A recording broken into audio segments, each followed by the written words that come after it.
DaTakeOver. We back, bitches. The break is over. Yeah. Yo, this is DaTakeOver. This your boy Neto. it's your boy Mac, baby. We about to make history.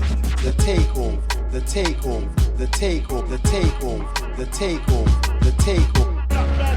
Yeah. What other way to fucking come back? Hey, the intro always hit on fucking point. Shout out to OG Wine for the fucking intro. That's a classic intro. I don't think we ever gonna. That intro older than some of y'all kids. Bro. I'm talking about their kids, not the people that listen. All right, Yeah, you know. That intro was 7? Yeah. 06? I mean, not 06, Lord. 16. 16. Yeah. Yeah. That's I what's had up hair though. back then, too. But man, look, we back with another fucking episode, man. Last episode we had Cole Youngin. If you want to go check that one out, check us out on all streaming sites, YouTube for sure. You know what I'm saying? We up, we live. It's the takeover.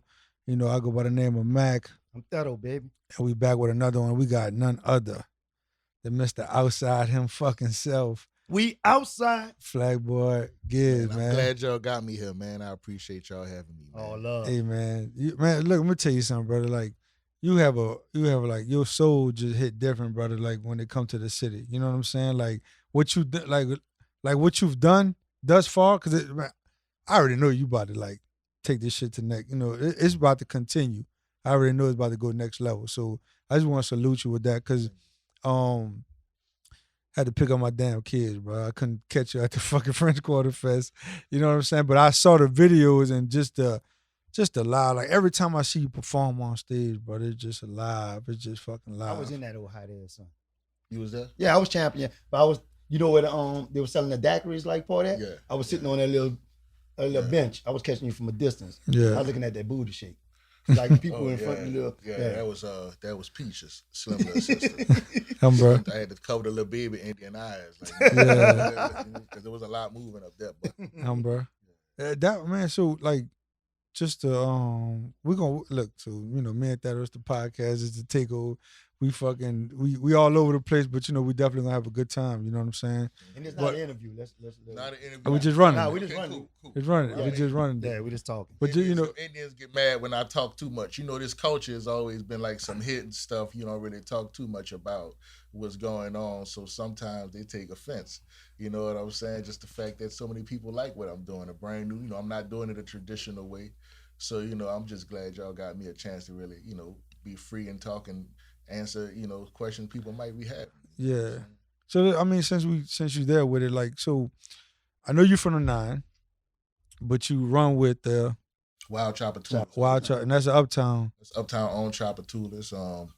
I actually lived on Tchoupitoulas when I started. Me and my daughter's mama, we was living together on Tchoupitoulas, and the tribe used to come out on a block we lived at. Mm-hmm. It just was one of them, you always loved the Indians, but now they on the block, you know what I'm saying? And they was missing a flag boy. And sometimes, you gotta wait for your opportunity to happen sometimes. It was a couple of different Super Sundays. I drummed with them. I just was drumming with the tribe and all that. It was a while before it was like, okay, let me ask the chief. And the chief was like, man, if you go do it, I need you to be my little flag boy. I got spy boys. They be coming, everybody want to be the little spy boy from meeting the person first. But, the flag boy actually take work. What is a flag boy like? So the spy boys is up front meeting everybody, and then the flag boys behind him, we throw like the signals back with the flags to the chief. So even when we saw the tribes coming, I'll let the chief know whether it's trouble, whether it's just feathers that we need to go meet them or whatever. But we sending those signals out with that flag. So the spy boy, the flag boy, sometimes you have a wild man, and then you have a number of queens and a number of chiefs. Yeah. Wait, so you have to actually learn like maneuvers? Yeah, it's like certain signals. Yeah. There's certain signals, and a lot of the Indians know these signals. We actually critique each other on who more Indian based on if you know these traditional signals. The spy boys got little signals they be throwing, and they be like having binoculars they looking at each other with. It's just certain stuff that go with the position and the history of the culture that the spy boy is supposed to know these things in the streets, and the flag boy is supposed to know how to throw signals. So who's the person that go snatch the wig off? Whoever you could try to, that's really more so of, what What you know about snatching wigs, man? Come on, man. I listen to music. I know. I learned. Listen, actually, I learned a lot from the records. From the records. So yeah, I learned a lot from being out in the streets and just knowing, like, for one, if you're not all the way dressed, like, you're not really supposed to meet the other Indians. So if you're not really, the ones who really get into the most trouble in the streets that I've seen really don't have their hat on. The hobos? Not even, they just don't have their half dress. Yeah. They don't have everything. But why would you come out? If you got like your that? wig on, because, you know, the feather's expensive. Right. Thousands of dollars. You still want to do the culture, but you may not, you know, you may have like something light, like a headband and just a wig, because you couldn't get the full on crown. Well, you better put that in layaway. And that's something you could put it in layaway, but I'm also like, the wig snatching come when you actually meeting Indians, and if an Indian run up on you with a wig on and they look like the tribe not ready and he ain't fully ready, that's something you could try to do. Everybody wig don't successfully get snatched. Mm-hmm. Sometimes you go to pull for that wig and it don't come all the way off, and now we out here pushing each other in the streets. It's happened before. Yeah. But that's just, you know, it's a warrior culture. But look at you ain't out here trying to pull everybody. You know, a lot of times, a lot of the Indians, when they see me now, it's almost like, man, you know, that's the nigga from the record. You know what I'm saying? Like, it's not like they think I'm no better than nobody, but it's also like, man, you know, you be meeting, you waiting to meet certain Indians. You won't meet the ones that everybody posts those pictures of as being the prettiest and all that. Mm-hmm. So you've been waiting to meet all these people all year. You put this work in, and I didn't kind of got to that point to where I don't think they, you know, a lot of them do want to try to pull up on me and do that. I mean, that'd be a good status thing, right? Yeah. Like, you know, you ran up and pulled off Flagboy. Talking about they had that Gucci head. Yeah, they had Gucci head. Yeah, what it's called? But it's what's the head thing called? Crown. The crown. Yeah, that Gucci head crown. Yeah, but if they was there to pull a wig off, but it's harder for them to get the wig because I have a crown. Okay. And if you half dressed or, you know, stuff like that, then they may be able to really do that. If you're not, because it can get dangerous out there. You got to kind of hold your ground. You got to like stand. I remember growing up, because I'm from the 6th Ward, Trimmy. Yeah. I remember back, like, people getting shot and stuff. Like, because I wanted to touch on that. Like, is it like, because I thought back in the G was wild, but I thought as the years progressed, like it kind of like not as wild. I mean, because I used to go out there. It's definitely not as wild. Back in the day, it was more so, you know, people was really fighting over territories. And uptown Indians didn't even want them downtown Indians up there. And going over the actual Claiborne Bridge was a big thing back then. Yeah, I remember that. They coming across. That was that's just what I try to listen to, the older people, the elders and the ancestors, and try to see what they talking. You know, like, man, you know, I don't want to do everything, and I don't want to do nothing to be a lie, but I don't want to really be all traditional either. A lot of the guys want me to kind of, you know, stick with tradition and do like the normal songs that they would do and kind of sing how they would sing. And that's not really what it's about. I feel like you're supposed to be trying to do something new every single year. Every time you do it, you're supposed to be trying to be something new. You got to be better. Yeah. You know, you got one, they credit Tootie Montana for being the one to make it not be violent. With him being his suits was just so like phenomenal that, you know, you really couldn't even get close to Tootie. It was like crowds behind he was like a legend. And like, I think the whole competitiveness of who can outshow each other, that's when that really happened. Like coming up in the San Juan, bro, like that's all I ever heard was Tootie Montana. Like that was like if there was like a status of who you wanted to be like, that's all I ever. He changed the culture. He even died while fighting for the culture. You know what I'm saying? So it's like that's one of those people. Rest in peace. You can credit to the culture not being as violent as it is. So yeah, you don't mean I hear about people getting stabbed no more and suits cut up like they used to, but it does get physical. I did see a fight this year. It happens. I did see a fight this year. Stuff happens, but it's nowhere near as violent as it used to be. It has changed for the better. So you really mounted your flag in the Trimmy, bro? I try to if I make it down there. Oh, okay. And not every year I make it. Sometimes, man, I'm just like that. This shit too heavy. All right. I was about to say, what you mean you ain't make it? Like something happened? Sometimes you get to make MLK and you like, man, we done. Turn back around. You start looking like, cause you know, we already walked from Tchoupitoulas. Like, so that's sometimes a stretch. You know, the second chief is already, you know, he going on 70. I think next year may be my second chief tracks last year. Then the big chief, You know, he's like 50 something. He's not. You know, it's only so far. Like, you know, it seems like we just walking and drumming the whole time. Nah, we old, bro. We got to stop at the corner store. You got to Uber Everybody be stopping. U-Haul, U-Haul coming. It's kind of. I done told my chief before. That's kind of that U-Haul engine line. U-Haul engine line might be that's the fakest thing I ever did. Because I have told my chief, man, we need to get a U-Haul, chief. We walking all the way from Tchoupitoulas for nothing. Yeah. And my chief has always been the one that like, no, man, that's not what we doing. We supposed to be drumming. That's what we got. You know, we got drummers. We walking. We ain't about to get no U-Haul. Yeah. That's what my chief then told me. And over years, I've been like, you right. Okay, let's just do all this because, you know, it started getting to the point where we get to Second and D, and you see 12 U-Haul. For real. It's like everybody in a U-Haul over there. And it's like, man, you know, so it's just, we want to be able to have the spy boy really turn the block and see feathers because everybody walking in the streets.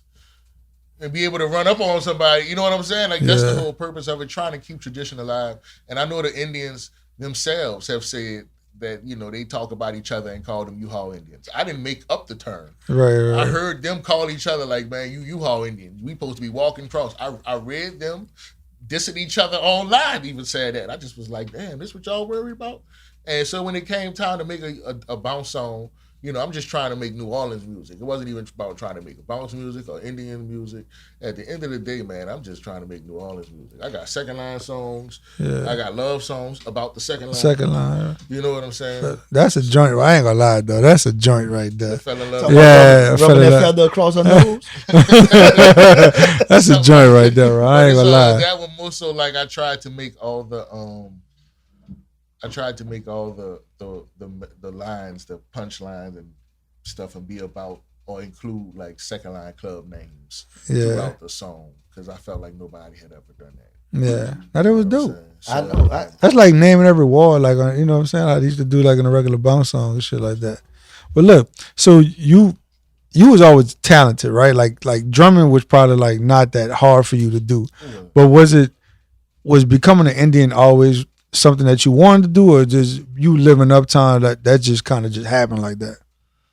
Well, I had people in my family who actually did it, but I just never really did it. I never was into it. I never thought I had the time to do it. Growing up, even looking at it, I was like, man, I'm already playing football, baseball, basketball, 2 instruments. They got me in the Boy Scouts.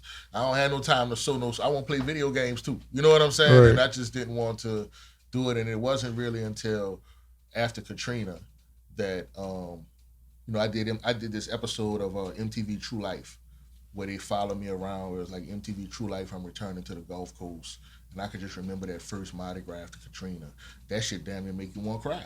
You know what I'm saying? Seeing the marching bands with 12 kids. Yeah. Seeing 8 floats in Zulu. You know what I'm saying? People not really full. Seeing and then going under the bridge and the Indians wasn't really there. It was so much that it was just like, man, you know, I knew I didn't have no opportunity to right then and there. I didn't know no big chief personally, but it wasn't really until I got on I started to go home from work, and it'd be Mardi Gras Super Sunday, and they not Super Sunday, St. Joseph night, and they'd be right on the block. All right. You know what I'm saying? I couldn't even get into the house without running into the Indians. So it was happening. You know, even if I didn't want it to happen, it was happening. So we're not gonna let the MTV True Life just walk past us like that, like. Cause I did, was crazy. Yeah. Cause look, I did a little research on you, and so I knew about the MTV joint, but I heard someone told me to ask you you have to tell a story how you impressed the directors for you to even get on that show. Oh well, you know, I lost all my clothes in Hurricane Katrina.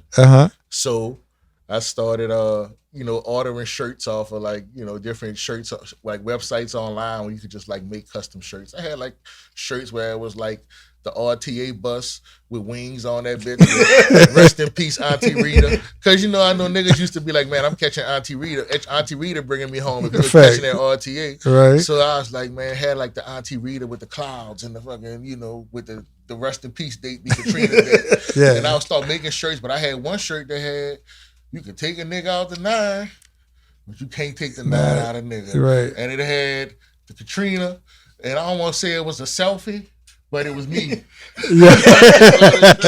So first day back at UNO, you know what I'm saying? I had Katrina hit. I finished the semester at LSU. That was my first time getting criminal charges and everything. I hated being in Baton Rouge. It was like the police was fucking with me out there. I don't know. Right. But once I got back to the next semester, they opened up University of New Orleans. And first day of school, I was like, this is what I'm wearing.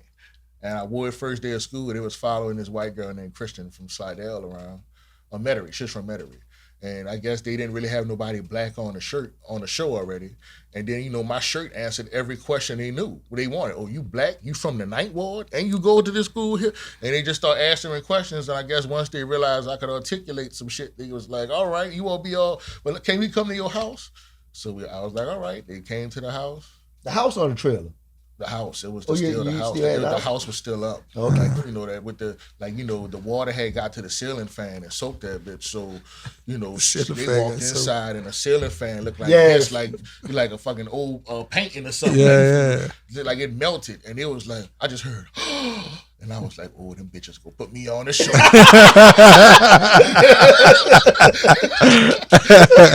Yeah, I just heard that, like, oh my God. No, it's like, yeah, I went in the room, hey, bro. You could just tell I was a young nigga who didn't even really know how to value shit, because all the stuff I took, bro, you know what I'm saying? I didn't even take the right stuff when I was running out. You know what I'm saying? You don't even think about it. Like, bro, I had like books of like, I used to collect like cards. I had Kobe Bryant rookie cards and you know what I'm saying, Jordan cards and shit, like stuff that you would have thought like today would be worth a lot. And that was not what I was thinking. I took the PlayStation. Stupid. Oh no, I did take mine when I left. The PlayStation, bro. You know what I'm saying? And like I'm looking at all the pictures that melted in the damn room. I'm up there with MTV people. I'm picking up Pradas and Jordans. Like, look at this, another pair gone. Another pair gone. They just looking at me like, boy, what kind of dope you selling? You got these Prada shoes, all kind of Prada. And I'm just like, man, this pair gone. I pulled out like, I start opening the closet. Polo was falling out. Like, I was just like, damn, I didn't even get the wetties. Everything messed up. I was just like, man, it felt like I was trying to be MTV Crib. Katrina version of the Crib. Like, look what I had. Look what they took from me. So man, I lost it. Then it was wild. You know, reality TV ain't real. Them boys made me look like I didn't have no car one time, and I had just got the car, and they didn't even want me to stunt on TV. I was like, man, you know, I just got a car. I've been out of car since the storm. No, we can't do that. Like, we gotta. They wanted you to bum me and shit, huh? They had me a story. They made me get on the bus. I got on the bus at Franklin, and I got off one stop later, and then it was like, well, we need you going on the bus. Where we gonna have you at? Well, we ain't got nowhere around here I can catch the bus to and eat. Katrina just happened. They like, oh, well, we could go to McDonald's. The closest McDonald's, they gonna let us film General de Gaulle. Man. Them boy bring me to McDonald's on General de Gaulle. So you had to get off a bus? Then we pull up to shoot and they had a fake bus come. Wait. And it looked like the bus had dropped me off. I never even touched foot on the bus. Man, the bus come up the street. You just see the bus. It looked like I get on Franklin and hop off coming back from the West Bank. Man. And I'm just, you know what I'm saying? And I'm walking crazy. McDonald's. They must have thought Sway was coming. You hear me? So, because all I heard, as soon as I come in the door, all I hear is ba-da-ba-ba-ba. And everybody in that bitch say, I'm loving it. And I say, y'all fucking shitting me, man. Y'all playing. So they had that whole shit mapped out, huh? Man, and they had everything hot and ready.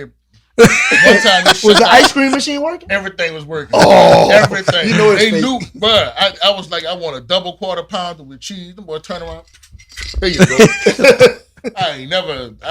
They was like, come back anytime you want. Eat all the McDonald's. That's why I'm fat now. I've been at McDonald's or General de Gaulle. I fuck with you. Man, that's crazy. Man, but that's crazy though. That's good to show how far, like, when you got money and shit behind you, they can make shit happen that fast. They shut down Walmart one time for me. Yeah. Which one? The one on Vets. The one when it was across the street right after the I know the other side. Uh-huh. Shit, I walked up. They shut the whole store down. I remember every girl that was that worked in that Walmart started following me on Facebook. They thought I was somebody famous or something. That was a bit different. It might have been MySpace. MySpace. Yeah, it was It was a MySpace different right after time back Katrina. then. But yeah, and So- that's pretty much when I started doing the 2 cent stuff. That's when we was doing the 2 cent stuff before that Uh-huh. with B Mike and everybody. But it was more so that's when I was like, yeah, let's really commit to this. Cause you I just you saw pretty your much TV. took off with the true life shit. You pretty much took off like they was behind you. You know what I'm saying? Show. You know what I'm Most of saying? that episode, and I think just be that one black character on the show, the story. And what I'm saying about 2 Cent, like that 2 Cent after that, yeah, like they I kind think we already was we had something going. I think at that moment though, that's when I finally thought, man, this what I'm gonna be making some kind of media content. That's what I want to do. You know what I'm saying? I want to do that, and that's when we started to put more into the 2 Cent. but you was more like the lyrical, like you did all the rap stuff on 2 Cent. Like I ain't gonna say all of it, but you know what I'm saying? Like yeah, what you but it's mine and more. So I did everything I could to kind of make stuff happen, and we'd have these ideas. We would meet like almost every week, like once a week, for like an hour or two, and discuss like, man, what sketch you got, what sketches you got, and we had some great sketches. I wish we could have used, and we didn't. I had a super villain. This nigga was destroying books. It was something crazy. That's the funniest one you think you done? Well, you came up with? Out of all of them, oh nah, we did a bunch. No, I'm saying which one like is your favorite? Like the one you like, that's the one I really like that one. Oh, we went to Xavier and we talked. No, we went to Dillard and we asked the Dillard students what would they want change on campus, and it was like the security guards. The security guards at Dillard just run everybody off, and they hated the security guards. Mm-hmm. So we asked them if we could get a security guard outfit, and they gave us the security guard outfit. They fucked up, huh? Why? I don't fucking know. They gave me a real tight one. I was like, oh, this out there with but it was a legit Dillard security guard outfit. So I walked over there to tell the lady, look, I'm a shadow. Look, I'm just going to be here. You stay in the box. We just go film for like 15, 20 minutes. It was the one that Dillard everybody used to like. Used to like one security guard. I guess she was one security. It was a female security guard that was a woman. She was fine? Female. She was, yeah, everybody knew she was the fine one. Yeah. And it was like, man, everybody knew about this fine. As soon as I walked over to the thing, she must have saw me and it was like, oh, I'm on break, and left. So she just left me to run the fucking front of Man. Oh my God. I had people, I was searching people. But y'all got in here. Wait, but they really thought you was the security guard? So we even had part of the sketch plan. I had to run across the front yard and then across the side. There was a whole bunch of stuff, and it was all for like the Black Student Union rally or something. It was like then we add the sketch at the school and we put it online, and they told us we had to take it down. And then they banned us from the campus. That's usually how it goes when you violate. Yeah, that's usually how it goes. But it was just dope. Like that was just dope. That whole 2 Cent movement was, because it was a bunch of creatives in one room. Like that was dope. Everybody had a different job, but it was throughout the year we wanted to have content with a purpose, where it caused some kind of change. But then we'd have that Christmas skit every year, and that'd be the one chance I'd really get to be like a lyricist and just have fun, because it'd be like whatever was hot this year, we about to parody it. And a quick little Christmas, and they always let me be Lil Wayne, because I guess that was funny having a fat nigga be Lil Wayne. I was about to say, damn. They dressed me up like Cole Young. Y'all just gave Cole Young was on his last episode. Cole Young used to be like, man, I'm about to draw like buku tattoos on your own like Wayne. What you want? I'd be like, nigga, put some fries right here. Put a pizza. I want a milkshake. I want a whole bunch of some Twix bars, and that nigga be like, all right, and he never even had to look at a picture. Cole just be looking at my arm, and he'll draw it, and it'll fit. No, so Cole, right. we had the rapper Cole Younger, but we know Cole Young. Oh, I thought you said Cole Young. Cole Younger. Nah, but we definitely know Cole Young could definitely he on the spot, because you know what I'm saying. Like, you know his shit. You know what I'm saying. He did. You know Cole Younger definitely. Cole Young. He the truth. Say, bro, y'all really had some legends. Like, did all y'all meet from UNO? All us met at UNO. We all met like in the cafeteria, and that's a big collective of talent. It was. Yeah, B Mike was the one that came to me because he worked at Fox 8 and like at the public access station, so he had access to all them cameras And shit. We would have we wanted to do like interviews with celebrities, And just like B doing murals now, B used to paint the shirts. And if it was Fat Joe, we pull up and we have a shirt. I told B, I said, boy, that was your first mural, that big ass shirt. Shirt so y'all, Fat Joe, that y'all actually did the wrap up before Uncle Murder even thought about doing it. Uncle Murder, even skills. Yeah, skills. Yeah, we was doing like almost like an end of the year wrap up. But the thing about skills wait till December 31st because some shit could happen. We really just wanted it to be about Christmas, and then whatever was high that year, like we tried to include it in the Christmas sketch. Like, and so it'd be like any verse was about Christmas. So it could be a new person, but it started being to the point we was too old. Like we teach a summer camp, and we'd ask some of the kids, who y'all think we should put in the skit? And they say names we didn't know. Mm-hmm. And we was like, we old as shit. Yeah, put in Trippie Redd. I said, who? Right. And we still saying who? Yeah. Like at first I was like, man, I remember they told me to put in Lil Uzi, and I was like, okay, it was like when Uzi first came out, and I was like, all right, we get it, but like, what we gonna say? Like, who gonna do Uzi? Like, we don't have nobody in here that look like Lil Uzi. Like, I still ain't never met a nigga look like Lil Uzi. You know what I'm saying? Some niggas, you just don't know a nigga look like him. Sometimes I be seeing a nigga someplace, and he just look like I'll just be walking somewhere. I saw a nigga in the grocery store one day. He looked like Kanye, and I thought, bitch, I wish we still was doing them 2 cent skits. So I could. But I could find Uzi for you right under the bridge. The woman fucked up. I could find that Uzi for you. Yeah, man, crazy. You seen him late? You seen the alter ego Uzi? I seen Uzi. He switch up his personality. The woman, the one. Who he is right now? Yeah, he's a woman. He Leslie Child. Yeah, in Thailand. Because he in Thailand. So he Child from he got a Karen wig on. Man, I don't even know about all that. What's that? The Hangover. The Hangover is your Child. Man. So he called himself Leslie Child. He got like, this man Uzi Wilder. But anyway. I know. Yeah, he Wilder. But man, you saying you was like, it was funny because they call you like the fat Lil Wayne or whatever. Yeah, and that's what they do. The comments would be like, this whole video was dope, but why Lil Wayne had to be fat? Yeah. And they'd be like, damn, bro. Like, off season. Because at the same time, we still don't know nobody that's slim that look like Lil Wayne we could have used. And then, dudes used to tell us stuff like, well, nowadays you probably can find play one. Lil Wayne, and it'd be a stud that looked just like Lil Wayne. but you know how Wayne would really be like, man, y'all had to let a stud play me? Because Wayne, I'm pretty sure Wayne would rather a fat nigga play us. So you know what I'm saying? It's like we was trying to just do it, but we thought it would be funny because the whole purpose about everything was still making it be funny. Right. And, out of all of them, I think my favorite one is the one we did like on green screen. You know what I'm saying? Where it's like people's names popped up. We started to get cocky to the point where we so good, people's names don't have to pop up. Yeah, for that year. But 2 years from now, people got to be like, who the fuck was that? Yeah. You know what I'm saying? So, yeah, we every year had a different theme.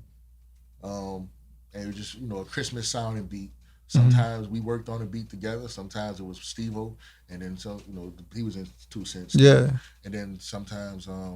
when it came to writing the parts, I'd write a bunch of the parts. I'd get in there and I'd do Gucci Man voice, but I wasn't going to play Gucci. Right. And I'd do Wyclef, but I wasn't about to play Wyclef. You know what I'm saying? I'd be, I'd do the voices, but I wouldn't actually play the people. Give me a Gucci voice. I can't even do that. No. I can't even do it no more, man. Wyclef? Somebody? You know who you remind me of? What? Dave Chappelle, like a heavy set Dave Chappelle, dog.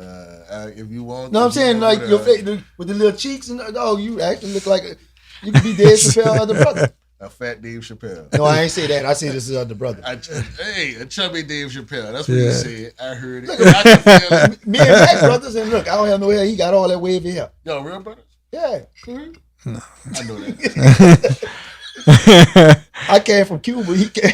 Yeah. You never know in New Orleans, bro. No, he came from he Dominican. And we met up in the same. I got an AT. They say white. You never know in New Orleans, bro. Yeah, that's true. That's true. That's definitely true. Yeah. But man, before you dropped your, I brought the Lil Wayne thing back up because I know you. Of course, you got the 2 albums out, but I'm hearing out here in these streets they got a classic Giz mixtape. that never really like touched like? Who said this? Because I got a couple of them. You got a couple? Oh yeah, like I used to make my first mixtape. I was about 9. Now I mean, this had to be around. I tried to make music videos on DaTakeOver video cameras. I've been trying to be a rapper since. Now this had to be around the 2 Cent era. Like, you know what I'm saying? I don't know, before Katrina or after Katrina. It could be either one. Cause they said this is the one where you took it like real serious, like you was really rapping on this. Like it wasn't like no skits. It wasn't like. I'm gonna tell you one of the songs. One of the songs was, matter of fact, I wrote it down. I know you. I thought you was about to play this shit. No. I ain't got I it. probably was cursing. No. You know what I'm saying? Just like I'm gonna tell you one of the song names. Now, I don't even curse. I noticed that. You know what the song name is? What? Big Areolas. Biggest boulders. You know, well, yeah. Double D's, maybe C's, no honor roll, no A's and B's. Damn, he could remember it. I'm from New Orleans, where they put them titties out on Bourbon Street. Yeah.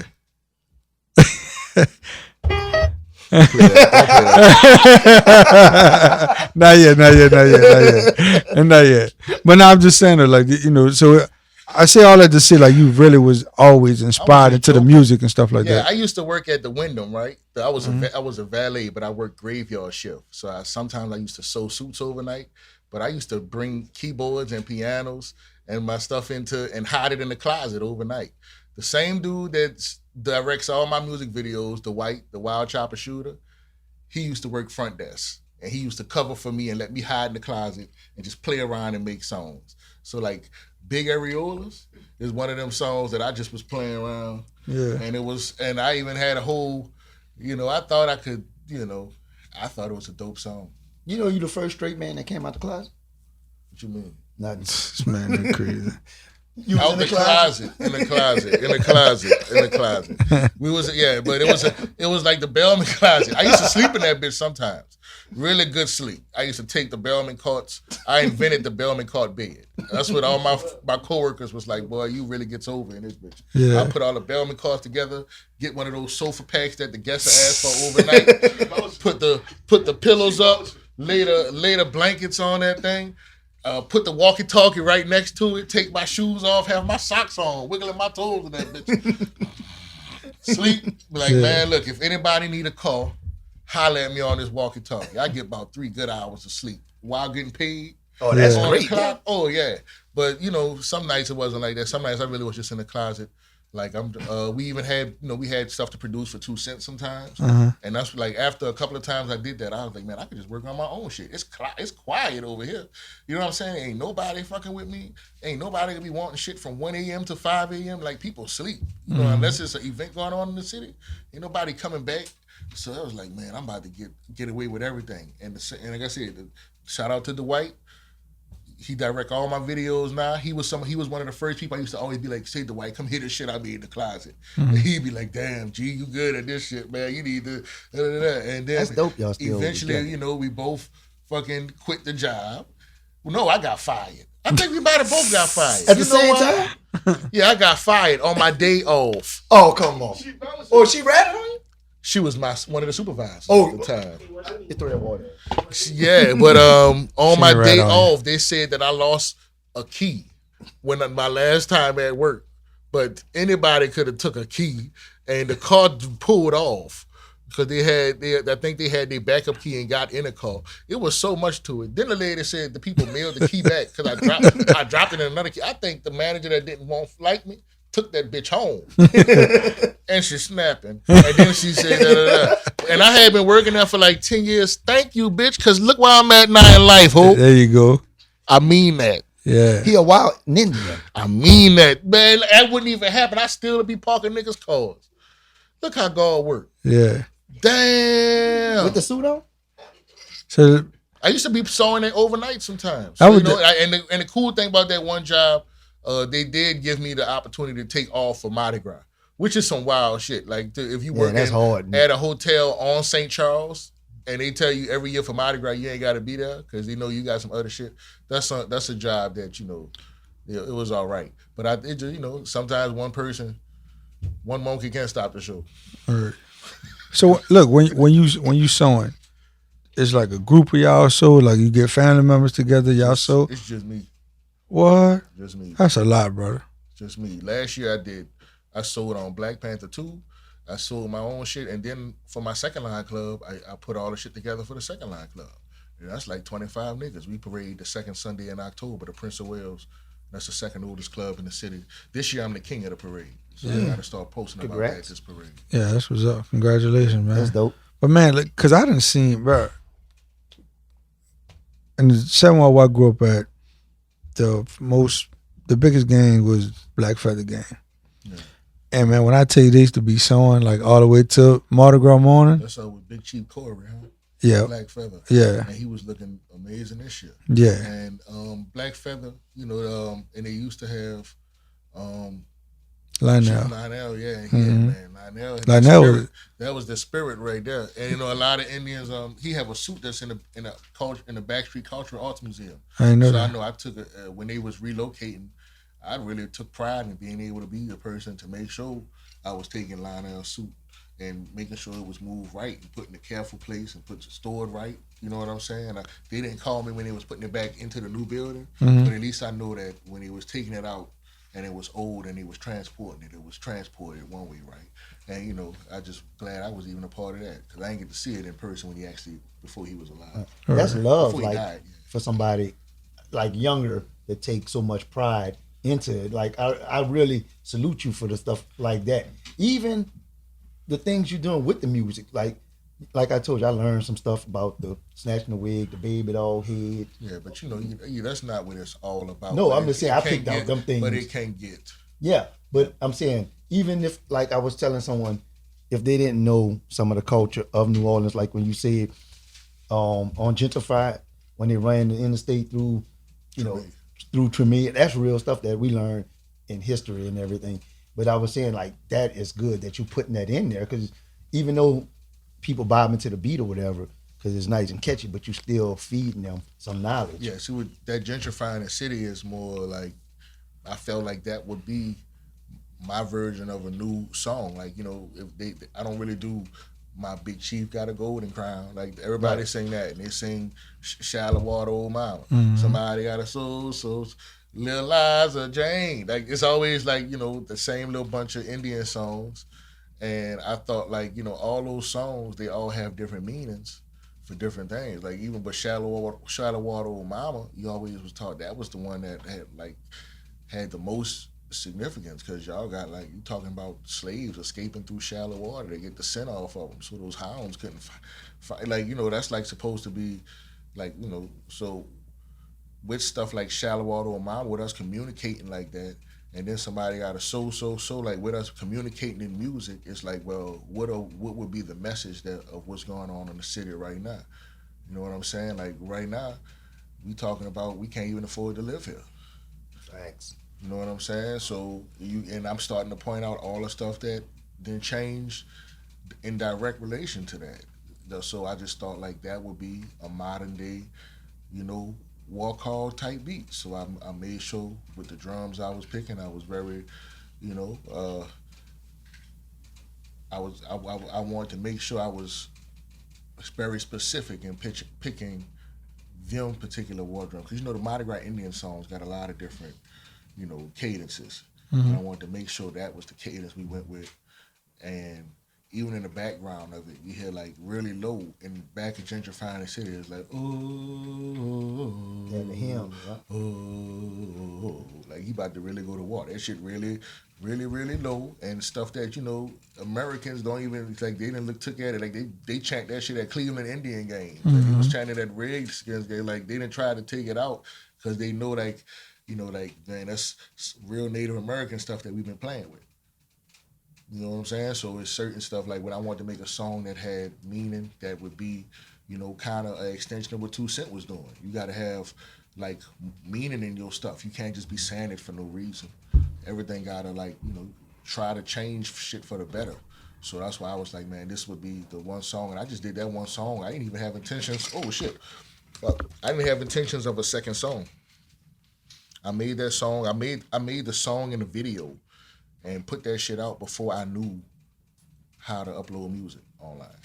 I didn't even know how to really distribute a song. I had the fucking video. Niggas was like, man, where I can find this shit on iTunes? And I was like, man, how you put some shit on iTunes? How you put some shit in the store? I didn't even know. And Clubhouse. I learned on Clubhouse. I learned from listening. This was recent. Yeah, that shit was recent. And I learned like, all right. And it was like, man, you got to keep going. This shit need a Grammy. You got to keep going. And I just had that one song. And I was like, all right. Well, and I just pulled out all that shit from the 2 Cent days. The little keyboard I had that I hadn't touched in like 9 years. And I just started working on some shit in the back house, in the little shed. And that shit, little microphone off of Amazon. Look. Man, you like a real story, though, bro. Like, this shit real. This main part of the takeover, we just be everywhere bouncing around.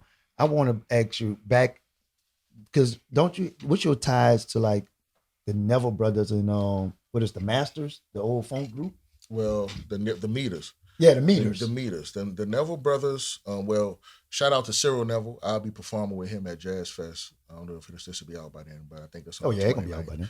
So I'll be performing with him on his set at Jazz Fest. But the Nevilles were the nephews of the first big chief of the Wild Tchoupitoulas, Big Chief Jolly. Okay. That's the tribe that I'm in. So that's just a connection. I'm not related to them or anything like that. But they were they were the people that you would hear singing in the background of the first ever Wild Tchoupitoulas records. So that's another reason why, there's some of the greatest Indian records of all time, because you got the Meters singing backup. All the Indian tribes at that time probably were saying that wasn't Indian. You know what I'm saying? They probably thought that Jolly hadn't been masking long enough to be as popular as he was because of how good the music was. And that's the same stuff they're saying about me now, which is kind of great. Yeah, Cyril definitely tapped in with like New Orleans artists.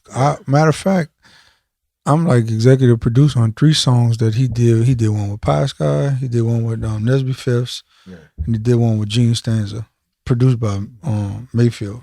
That's when. I know all of them. Yeah. And I don't know if I heard the songs too, but I definitely, I'm a fan of Cyril, and Cyril's been the one Neville brother that's been reaching out to me. He'll call me all the time, but Cyril, he also sent me memes on Instagram. I be like, man, chill, because you can't even leave Cyril Neville unread for too long. It's like, it's still Cyril Neville. Facts. I be sitting there, but it'd be like, man, look at all these indigenous Americans. We are the true people. He hitting you with that. Yeah, that talk. So often, but shout out, I love Cyril. So he came out with us one Mardi Gras and walked with us. You know what I'm saying? Just like as a member of the tribe. And last year he was trying to see if he could have came out as like a wild man and had like a little suit on. So Cyril trying to mask with us. We got some projects we're working on, but the Neville brothers were directly they were even in the background of all those photos. You see Big Chief Jolly in the 70s coming up the street, and they'd have the Neville brothers back there playing the tambourines and holding the sticks for him and all that kind of stuff. That's fire. So I really want me a tambourine too, a good one, a nice one. Guitar Center. No, I want one like I wanted a bad. I want one from the Huntersville. I want Big Duck to give me one. I want. They gonna go to Guitar Center. No man, Big Duck not gonna go to no Guitar Center. He gonna go in the tunnel and give me one. You want one that got I want praised all over. Yeah, hundreds. I Yeah. want the grease from the hand. Yeah, one of the old ones. Yeah, I want a real one. Yeah, man. You gonna make me sing my tambourine song. Yeah, I think, and that's the thing. A lot of my stuff is mostly even when you have the hip hop beats on my albums, and I feel like I'm rapping, you always listen, and I always got some kind of a tambourine in there. You know what I'm saying? Even though I know it don't sound like a Mardi Gras Indian song, they gonna have a tambourine in that beat at some kind of way. Have you been getting because this is new, right? This is different. You know what I'm saying? What you doing? People have tried to rap, but they haven't done it like I'm doing it, so it's never really worked. Sometimes they rap, they curse, and it don't matter. Once you say nigga, people not trying to hear the people that's listening to the Mardi Gras Indian songs. Man, we can't play this for the kids in the schools. Mm-hmm. You know what I'm saying? Once you say I'm coming for your ass, we can't play that in the schools. It's just certain stuff. So it's I've been trying to keep it, 100% clean. And I think that's kind of why it's working. Also, a lot of people, they try to rap, but you got to know how to rap. Mm-hmm. I'm not the best rapper. I'm not saying I'm fabulous. I'm not, the freestyle king like Cassidy. I'm not, what I'm saying? I'm not about to battle somebody and just I'm good at, but a lot of Indians in the streets, that's what the Chiefs do. They in the back and they battling. They talking in the lyrics about each other. And when I get to that point, I feel like by then it'll be too easy because even the words they use be repetitive. I want Neil on the battlefield type stuff. Like it'd be the same words, and I'm just sitting here like, man, how can I say exactly what people are saying, but say it different? Say it like a rapper would do. It's almost like an extended 2 cent skit. It's not the Christmas sketch. It's like, damn, what if an Indian was rapping about on St. Joe and what he about to do to these Indians on St. Joe? And it's kind of what it is.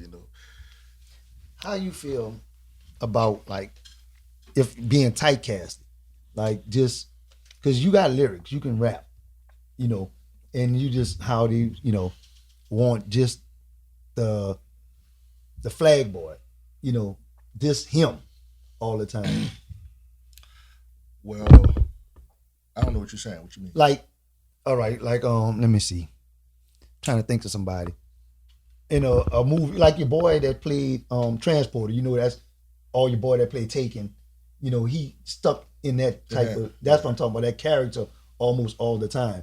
But I know, like, because I know being from New Orleans and down here, we know what this is. Yeah. But you look at somebody else from up north or whatever, they thinking you is a gimmick, but it's not. This is, like, this is us. We know the stuff you're talking about. And like you say, we could play it all the time because, they play your music all the time anywhere now, especially here, I'm saying, home and stuff. But, when people just say, he just, it's you just that person, the Indian person, that's what I'm saying. Like, well, I think that's actually what I wanted to be. I think every year I come out, every year I make a brand new suit that's going to have new energy with whatever record.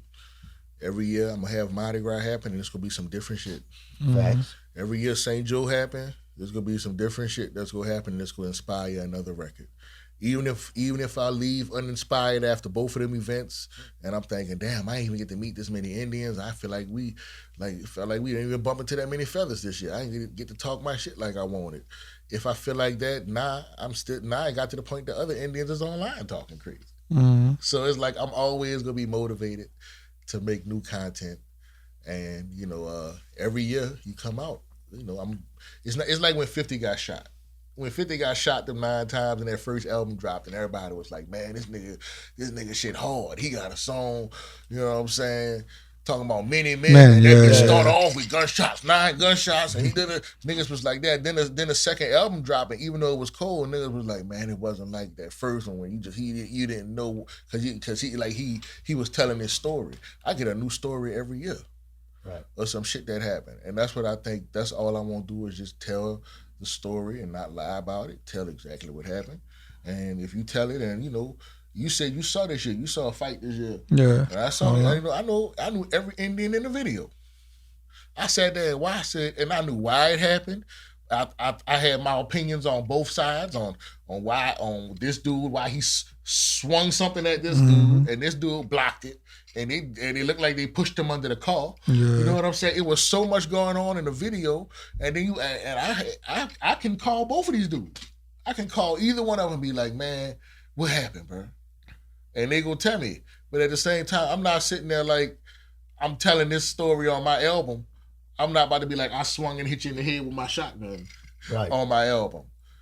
But but it's like I'm not sitting there telling somebody else's story like I'm living a gangster through a third person. I'm talking what's going on. But at the same time, I'm not even going to include that in my records. But if I say something in the records like they be snatching wigs, that's happening because look at all the other shit they did. Right. You know what I'm saying? Like that's not what everybody doing. Like a lot of the kids, I had a kid this year tell me, "You Flagboy Giz for real?" And that shit fucked me up. In the Indian suit, just like, man, you really know me, and you asking if this really me? Mm-hmm. You know what I'm saying? And like who else got this shit on? Right. So you by you being like, cause you of course you're Indian, then you're an artist, right? Have you been getting like any flack for being an artist? I didn't get a lot. I didn't got flack from the Indians, man. For a while, man. When that We Outside remix was popping, bro. My mama was like, "You need security, boy," because man, niggas was pulling up on a video shoot with sticks out. talking about, man, I ain't answering these messages, and I'm playing favoritism. Just New Orleans, wild. And Yeah. I was about to praise you about. What you talking about? that You talking about the record? Like just being on that one record? Just from like, man, I drop a remix one morning and it just be like a little 1 minute reel, and next thing you know, by the end of the day, you look at your phone and that shit say you got 127 new in the priority message, and then you got 145 new in the general messages, Yeah. and then you have 300 requests, and it's like, man, how am I go through all these? Yeah. You know what I'm saying? And That just let you know it's the hottest song. Yeah. Like it was. in the way you did it and brought a lot of I people. just couldn't get everybody together at once. At first, it was just like, I wish I could get all them dudes to shoot at one video, but you couldn't. So it's like, well, I'm gonna shoot you this day, and I'm gonna shoot you this day, and I'm gonna shoot you this day. Then more people who I had asked in the beginning was like, yeah, I'll do mine now because I see them coming out, and I was like, all right. So who is there somebody that you would want on there that you didn't get? Wayne, Facts. Weezy, baby, I wore this shirt because of you today. Matter of fact, it's the best rapper ever walked this earth. real shit. I remember being in 7th grade at McMain before I got put out. I got put out in 8th grade. At McMain? Yeah, at McMain. But it's middle and high school. What And year I this didn't is? even make it. I didn't make it to junior. This is high. like I the- got put out after 8th 99. grade. I got put out in 2000. Oh, So 99, 2000. So I got put out in 2000. But yeah, I'm old. that was middle school. Right. Lil Wayne, I remember he used to come back to the school with that yellow compressor. Mm-hmm. And I can remember just being 12 and then seeing all the other little girls like, oh my God, here come Lil Wayne. They had to come back to class. And I was just looking at all these little girls like, bitch, this nigga got y'all on your edge of y'all seats. And you know what I'm saying? Just like, remember seeing him like, the dude came play basketball. That nigga missed like 15 shots in a row. Then he made number 16 and they cheered like it was game 7 and the winning shot. Boy, you know what I'm saying? Because it was Weezy. You know what I'm saying? And just seeing him come back to that school, I remember when them boys was on the cover of that Source magazine, they had them chains. And I took the magazine to school, and this girl named Nicole was like, can I see the magazine? I'm going to give it back to you at lunch. And she had cut all Lil Wayne pictures out the book. How to cut her ass.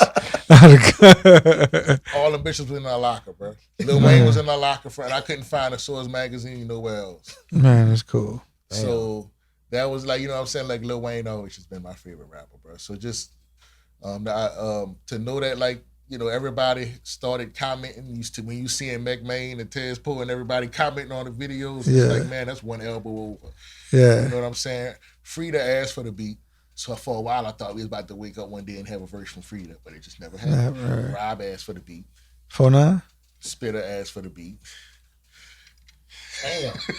You know what I'm saying? So a lot of people who even was wanting to get on it, I had to tell them no because I was really waiting to see if they was going to actually send a verse back because I couldn't like overdo it. And it all started with me trying to get Mia X.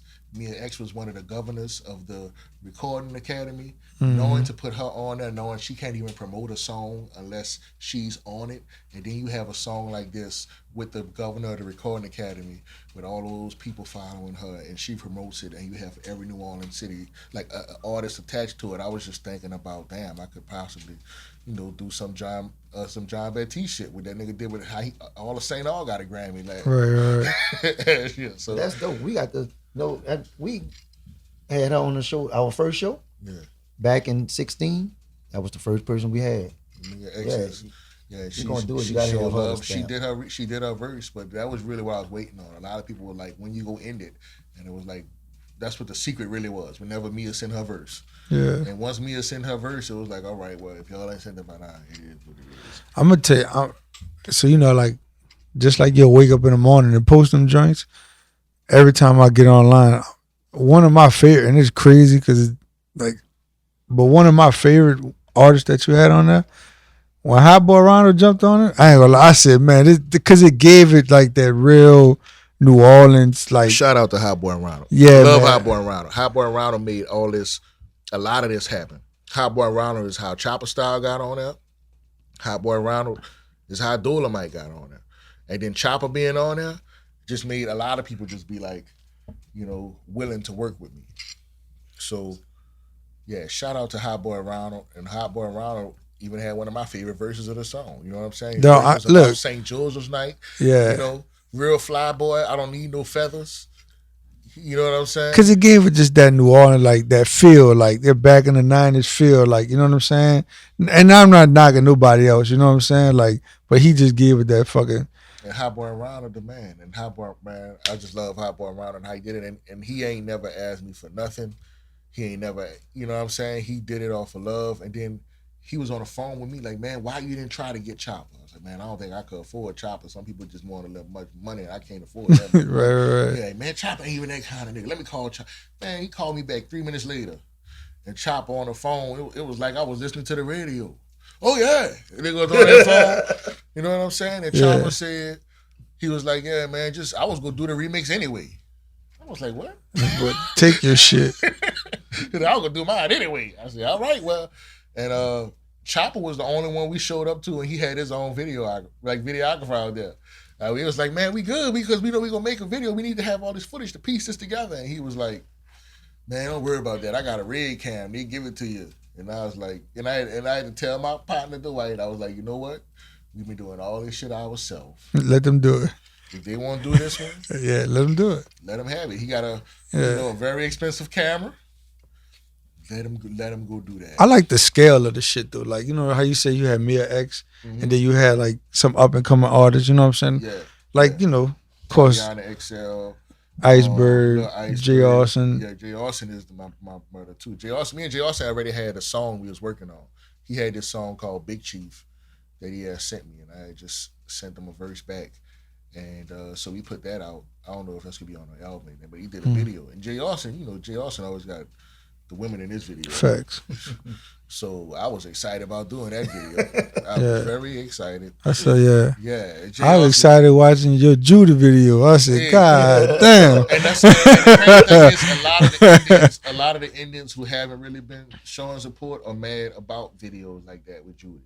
They don't like the fact that it's a Mardi Gras Indian with a girl twerking next to him with all that ass. And you look at, you know what I'm saying? But if it's a black art form of New Orleans music, if she sit there and say she gonna bring dancers, and I'm sitting there saying, man, this look like New Orleans. Facts. How can I not include that? You know what I'm saying? I wasn't trying to censor too many artists.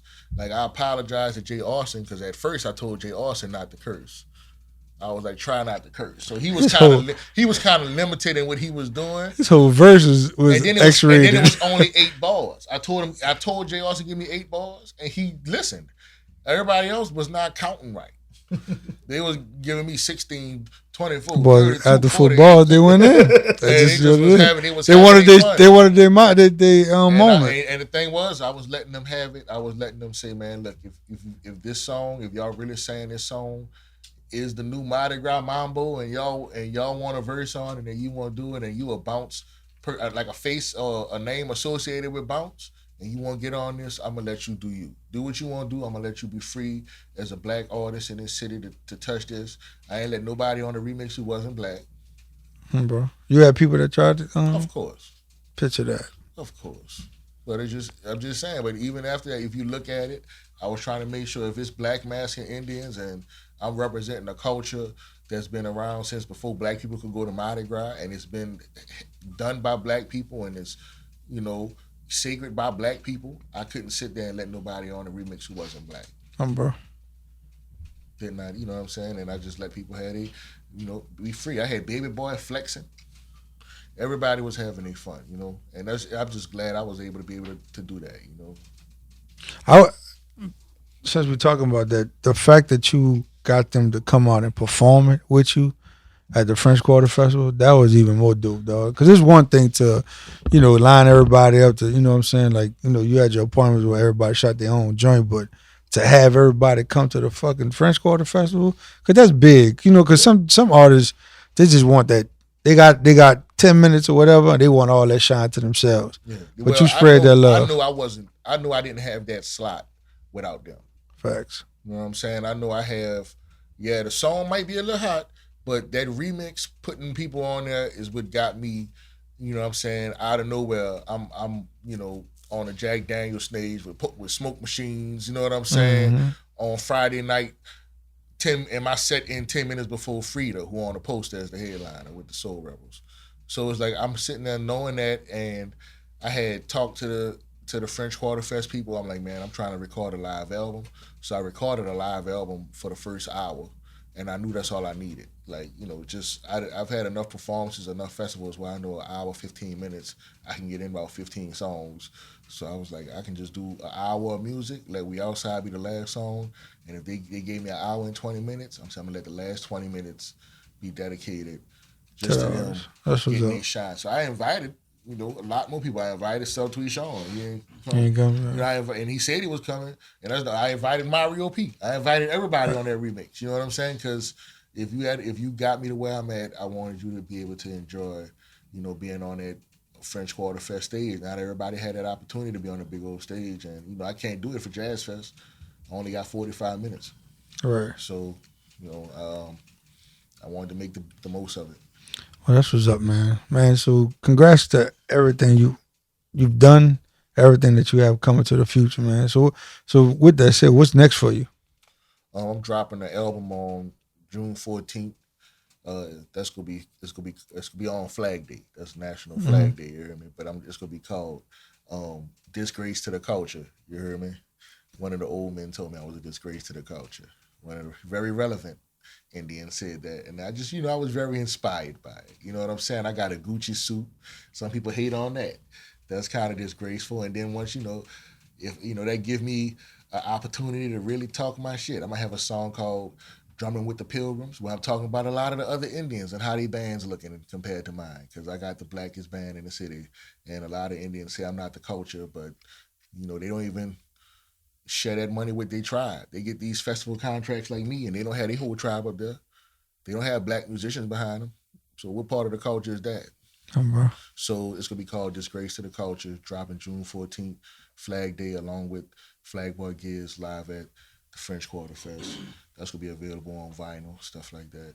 And hopefully this will be a year I could try to shoot for a Grammy or something. So if you're a producer and you're listening, put some tambourines in your beat. Send them to me. No matter how hard the beat is, I'm probably the one Indian who could do something with it. Well, with that said, we got a beat for you right now. So, man, this is the part of the show where every artist comes on here. Man, look, you're an artist now, brother. After football's going, you know what I'm saying? Drop it, Dato. All right, well, yeah. Okay, well, look. So I'm an Indian. I'm an Indian, so you got to chant. I need like a chant. What's the chant? The chant will be second and D. Like, second and D. Yeah, all right. So when I point at y'all, second and D. Like, hit it, but like every 8 counts. I'm gonna point, and y'all hit that bitch. All right. When I point at y'all hit that motherfucker. Yeah, second and D. I'm the one they talk about. I can sell tickets to the Mardi Gras. How I make it every year, that's a phenomenon. It's a real sacred ritual like Ramadan. They be lined up to see me like it's Comic-Con. And if they ain't black, I tell them get behind. If I'm in that new suit, it's like I'm wearing Teflon. And you know I got that iron on. Second and D. Walking up Dryads with a 4-foot knife like Michael Myers. Yeah. Super Sunday, I'm the one they say was fire. Yeah. St. Joe, I told the engine to retire. They came all the way uptown just to meet me. Tell them they ain't got enough phone like she's. Go back to the drawing board, then it's a repeat. They go die that morning on second and D. Mass that morning, hear the drama come. Yeah. Don't forget they engine in me like Kamala. Yeah. Walking all around the city with a tomahawk. I be sewing and I'm pretty, I don't wanna talk. And I greet them like how? Half uptown looking like a powwow. Yeah. Had them dead looking the ground like towel. Mardi Gras morning with a smile on. Second and D. Hear the drama come. Man, shout out. Fuck, we fucked it up. Nah, we good. Nah. I appreciate y'all for having me, bro. No, man. Hey, man, we appreciate you, man. That was dope as fuck. Thank you for including us, you hear me? Thank you for fucking including us. But, man, this Mac. Man who got TD behind him. Oh, yeah. Yeah. Cause I didn't curse, you know what I'm saying? I was somewhere hustling, working play that anywhere. Come, bro. Call the vote in New Orleans. We out. It's the takeover. Flagboy Giz. Boy, your suit cold. It's only one Super Sunday. It ain't the Super Bowl. I was fucked up the second of DJ, right? Not fuck. Really, I didn't fuck it up. That bitch is cold.